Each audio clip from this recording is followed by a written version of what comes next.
Welcome back to What Are T-Noobs with General Disturbance. This is the T92 HMC. It's the Tier 10 American SPG.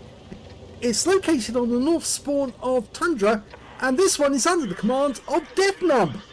Now this tank, this Arty, used to be capable of doing 2,250 alpha. It could actually one-shot enemy heavies if they could put the shell in the right place. And I've actually seen people do it. Yes, Salty Jedi actually did pen an enemy 113, and he put the shell right through the engine bay and blew it to pieces with one shot. Now they only made 5 of these in total. 4 were made in 1945, and the last one I think was ready just as the contract was cancelled. It was going to be used for the invasion of Japan, but eventually it wasn't needed because the atomic bombs did the job instead. It is now the most powerful gun in the game. 24 centimeters is the caliber, capable of doing 1100 alpha now after the nerfs. Used to be 1300, but they dropped it even more after the Arty nerf. But it's still a lot of damage, 1100 hit points, because it's plus or minus 25%, and yeah, that's quite a lot. Okay, well, he's taking it off right into the corner, into grid square A1, but not into the very corner. He's actually knocked that tree down on purpose, I think, to actually enable him to fool the enemy into where he's actually going. It's got the longest reload in the game. It's very, very slow. Ow! First shot got 3 enemy tanks. He hit the 430U for 326. The Chieftain lost 42 hit points, and the Viz 55 172. If they stay in the same position, he should be able to do a huge amount of damage. The standard reload is 46.38 seconds. And he's got it down to, I think it's over 30, but we'll check that when he actually fires his next shot. He's lined himself up with the heavy alley, because he's going to try and splatter the enemy tanks who are after his platoon mates. Okay, he's going for the Viz 55. Oh, yes. Well, he hit the Viz 55 in the turret, got 527 off the Viz 55. The Foch took a hit for 264 from Splash, and he picked up some stun assist off the 430U. Now, I did see the reload time briefly. It's about 30 seconds, so it's still a very long reload, but he has knocked it down quite a bit. I think it was about closer to 33 seconds. But as I said, it is the longest reload in the game. It's also the most inaccurate Arty in the game. He's dialed in on the griller, but he has to adjust. Ready? Rounds out. And the griller loses 456 off that one. Actually, I think it's more than 33 seconds. I can see that now. Probably closer to 38. We'll have to see when he fires the next one in. He's going off to the griller again, because this way he can hit the Object 277 and possibly the Chieftain at the same time. He hasn't changed position yet, but I think that's because the enemy's focused on getting the enemy heavy tanks, or our heavy tanks. So he's decided to focus on hitting the enemy himself. Lined up. Rounds out. Oh, another good hit. It was 41 seconds to reload time. He hit the 277 and the Chieftain. Got more off the 277, and he's got some stun assist there as well. So the enemy is getting really hammered. Already got 2.5k of damage, 1.6k of stun assist. Well, as you know, in this game, getting the stun assist really helps you to get high mastery, so he's aiming to get as much as he can. Trying to line up a shot on the IS-7, but he can't. So he's going after the 277, and he gets a kill. So the 277's out the game. Still can't hit that IS-7 because he's hiding behind the rock. Oh, but he's gone. Kill shot went to the Jaegeroo. And now we've got the Chieftain. And he's being pushed back. Now, we're halfway through the loading process. Now, the chassis for this RT comes from the T26 E3. I believe that's the Eagle, or the Eagle 7. Unless I'm wrong. It's basically a super Pershing, or not super Pershing, but a heavy Pershing with an extra set of wheels. Going after the Strip 103B, lined up, but the guy keeps moving about, rounds out, and he splashes him for 321 and tracks him. The enemy's really getting hammered here.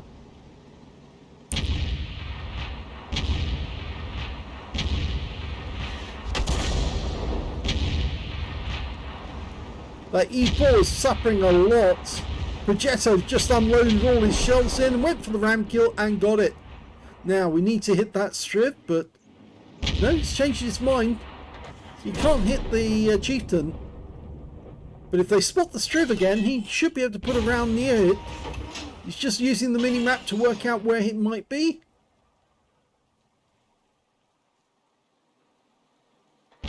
Chieftain's about to be intercepted by the Gorilla 15, and he's gone.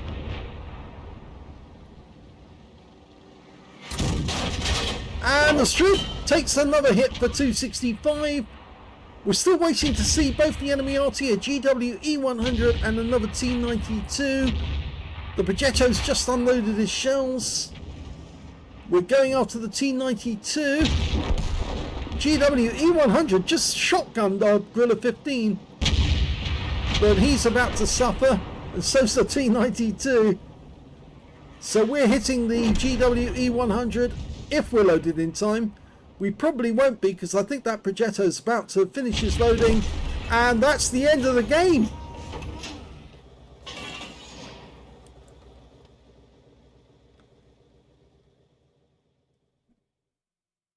Here's the end of battle stats, and that was a first ace tanker for Deathnub in the T92 HMC.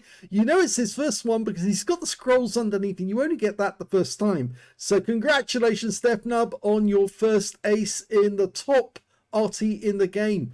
He also got a Bruiser medal for getting at least 5 critical hits. In fact, he got 12, and his win rate from this game was 3,679, which is Super Unicum standard.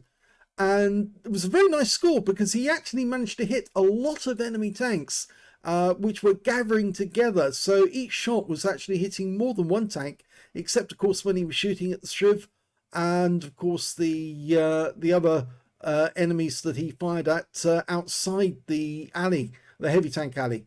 Let's have a look at team score. Well, pretty surprisingly, the highest damage in the game was actually done by that Progetto 65, who was unloading most of his shells into the enemy tanks, and he got 4,406. The second highest damage actually went to Deathnub with 3,805, and he was in platoon with 2 IS-7s, one of which survived, one didn't. They didn't get a huge amount of damage, but they did take part in the battle. But yes, the second highest damage in the game, the third highest damage, actually went to the enemy T110E4, 3,159 hit points. When it came to kills, the high scorer was the Strip 103B on his own team with 3 kills. 2 kills went to the Progetto 65, the IS-7, one of his platoon mates, and also to the GWE100 on the enemy team. Deathnub only got 1 kill out of that game, but at least he did hit more of the enemy than most. The Object 261 was the one who got the Confederate though, because he actually hit, and we're waiting for it to come up. Come on, that's better. He actually hit 9 and 1, so there was an 8 difference in the Object 261. I think he got more time to fire his shells, whereas Deathnub only got 8 and 1. So there was a 1 tank difference between getting a medal and not in this game. Anyway, when we look at the rest, we can see that he actually did get the third highest base XP in the game, because the Object 2684 got 970, the Progetto 65 got 942, and then we've got Deathnub with 917. So he was amongst the top scorers, and his platoon mate in the IS-7 managed to get 915. Even though he didn't get much in the way of damage, he did do well out of that one, because I think he was spotting, yes, look at that, 3,746 hit points of spotting assist. I think he was providing Deathnub with most of his spots on the enemy tanks that were just ahead of them in the heavy lane. Even though he wasn't doing much damage, he was spotting the damage, and that's why he did well on base XP.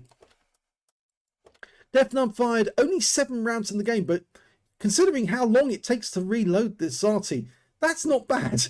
3 direct hits on the enemy, no pens, 19 splash, damage of 3,805 hit points, and all of it was at more than 300 meters. The penetration on this Arty is only 60 millimeters, so if you do get a shell to pen, you're going to have to hit the roof of the vehicle, probably something like a thin-skinned vehicle like at Strip 103B, which is probably one of the reasons why he actually aimed at that tank, because he stood a much better chance of getting a pen on that one than he did on any of the other heavy tanks that he was aiming at.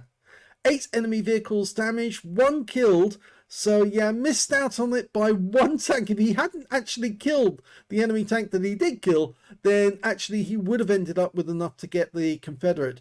2,723 hit points of stun assist off 18 stuns, and I think that combined with the actual damage was enough for him to get the ace tanker. 73,851 credits to the game after ammunition resupply, and these shells are expensive, yep, very expensive. 56,351 credits profit. He would have made a profit on a free-to-play account as well. He got 7 bonds because he was tier 10 in a tier 10 game, and 1,375 experience points, but there was no multipliers, so that's all the experience points he took away. So the T92 HMC, let's have a look at the armor. It is basically T26 E3 or Pershing, and you can see that yeah, the armor's not particularly special. 25.4 on the upper plate.